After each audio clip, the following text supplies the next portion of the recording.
Vamos então a mais uma questão, para enfatizar ainda enfatizando o assunto representação de conjuntos. Diz assim, ó, represente os conjuntos a seguir por meio de uma propriedade. Então, quais são os conjuntos? Na letra A, eu tenho o conjunto A, representado por 1, 3, 5, 7 e etc. Então, como nós já aprendemos nas aulas anteriores, como é que você faz para representar os conjuntos por meio de uma propriedade? Observe o seguinte. 1, 3, 5, 7. O que parece para você? Qual é a característica que é comum a todos esses elementos? Se você for observar, qual é o primeiro número ímpar? É 1. O segundo, 3. O quarto, o terceiro, 5. O quarto, 7. Ó, então, observa que, de antemão, você já vê logo que esse conjunto aqui é composto pelo conjunto dos números ímpares. Ah, até aí, beleza. Então, beleza, o conjunto dos números ímpares. Então, eu posso fazer assim, x tal que x é ímpar? Pode e não pode. Porque, na verdade, dizer assim, x tal que x é ímpar, não dá exatamente uma propriedade, não fica digamos assim, uma representação totalmente matemática, né? Você colocou uma palavra ali, ímpar. Você tem que representar isso matematicamente. E como é que eu represento, então, o número ímpar, gente? Olha, eu sei o seguinte, eu sei que para eu representar um número par, eu faço assim, ó, por 2 vezes k. Por quê? Porque eu sei que todo número multiplicado divisível por 2 é par. Ó, aí ficava fácil, né? Se fosse par, x tal que x é par. É 2 vezes k, com k pertencente ao conjunto dos números naturais. E o ímpar, como é que a gente faz? A gente faz assim, pessoal. Ó, toda vez que você for representar os números ímpares, você vai colocar a propriedade. Ó, 2, no caso, você pode colocar qualquer letra, k, e você coloca mais 1, tá? Então, guarde isso aí, ó. Por exemplo, imaginemos que o k seja 0.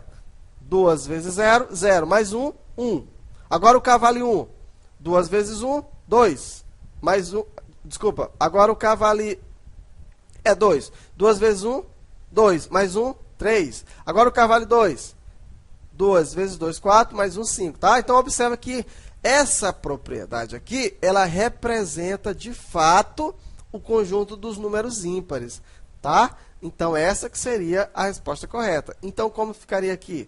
Poderíamos fazer assim, ó. A representado por x, tal que x pertence ao conjunto. Qual conjunto, pessoal? Conjunto dos números, olha só, conjunto dos números naturais.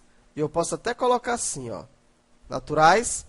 Quando eu coloco naturais assim, eu estou dizendo que não tem o zero, tá? O x, quer dizer, é o conjunto dos números naturais sem o zero. Ah, eu ainda não sei fazer isso. Na frente você vai aprender. Nós temos uma aula lá na frente sobre conjuntos numéricos. Mas eu já vou dizer para você. Quando você representa assim, ó, x pertence ao conjunto dos números naturais. Quando você coloca um asterisco em cima do n, significa sem o zero. E x, olha a propriedade aqui, ó, igual ao quê? 2k mais 1. Sendo que k pertence a quem, pessoal? Pertence ao conjunto dos números naturais. Sem o zero? Não, pessoal, com o zero, né? Porque se você colocar sem o zero, aí ele ia começar de 1, né? Ele ia ficar 3, tá? O sem o zero é aqui, ó. Tá? X, tal que x pertence ao conjunto dos números naturais. E x é igual a 2k mais 1.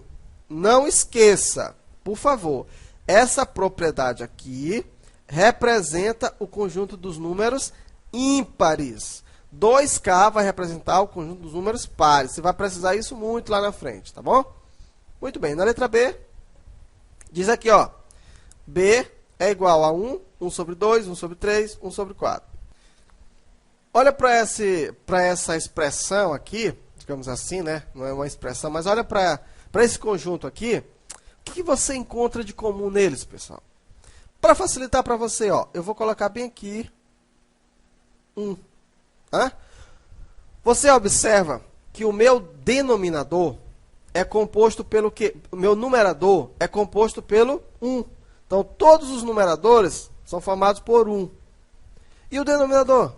O denominador é o conjunto dos números naturais, pessoal. Olha aí, ó. 1, 2, 3, 4, 5, é infinito, tá? Pronto, matei a charada. Não é não? Qual seria a propriedade aqui? Ó? A propriedade seria essa, ó. X igual a 1 sobre K. É isso. Tá? 1 sobre K. Então, vamos lá? Vamos fazer essa representação? Ficaria assim, ó. O conjunto B, ele é formado por... Então, X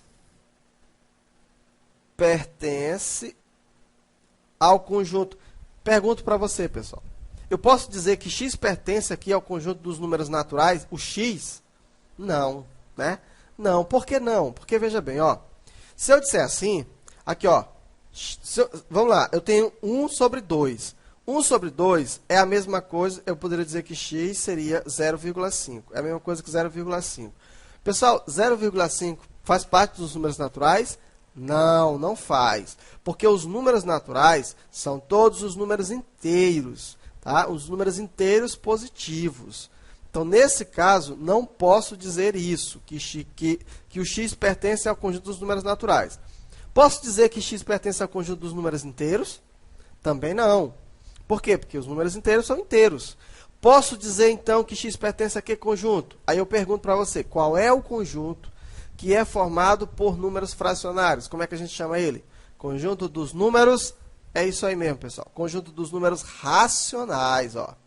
Agora eu tinha que representar um Q cortado bem aqui. Eu não sei fazer isso direito, não. X pertence ao conjunto dos números racionais. E x é igual a 1 sobre K. Pergunto bem aqui. E K pertence a que conjunto? Agora sim, ó, o K, ele pertence ao conjunto dos números naturais, porque basta você substituir aqui, ó. Agora eu pergunto, ó, vou deixar assim, ó, o conjunto dos números naturais nós vamos representar assim. Se eu fizesse isso numa prova, será que estaria certo? Eu diria que estava quase certo. Mas aí, por causa do quase certo, você quase passa. Não está correto, pessoal. Porque, ó, não existe número divisível por zero. Não existe. Se você colocar assim, ó, com K pertence ao conjunto dos números naturais, desse jeito aqui, você está incluindo zero. Porque o conjunto dos números naturais, dessa forma, inclui o zero. Você tem que excluir o zero daqui. Então, você teria que colocar um asterisco aqui, ó, tá? Então, x pertence ao K pertence ao conjunto dos números naturais sem o zero. Agora está certo. Porque sem o zero começa por 1, 2, 3, 4 e o infinito. Então, tá aí, pessoal, resolvemos mais uma questão. Interessante aqui, ó, você tinha que colocar que x pertence ao conjunto dos números aqui, ó, racionais, tá? Essa teoria de conjuntos, né? Nós estamos agora que nós estamos começando o curso, talvez você possa estar um pouco confuso. Meu Deus, onde é que eu vou aprender isso? Se você quiser, nesse ponto, somente para entender essa questão, você pode pular agora e você assistir a aula relacionada a conjuntos numéricos. Aí você fixa aquele assunto, aí você volta e continua. Né? No caso, seria só para entender essa questão. Porque lá na aula de conjuntos numéricos, eu ensino todos os conjuntos. Detalhadamente, quais são os elementos de todos os conjuntos. Tá bom? Ainda dentro, lógico, desse mesmo modo. Muito bem, pessoal. Vamos continuar, então, o nosso curso.